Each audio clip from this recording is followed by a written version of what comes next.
Kua puta te whakatau a te minita I ngā take tahua a Bill English, tērā a Aotearoa te nama nui whaimuri ho I te rū whenua I o tautahi.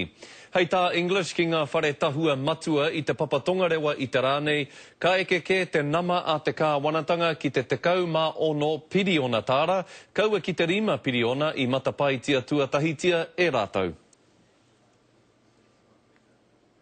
First, the earthquake is likely to slightly delay our return to budget surplus, but we still can get to surplus in the foreseeable future.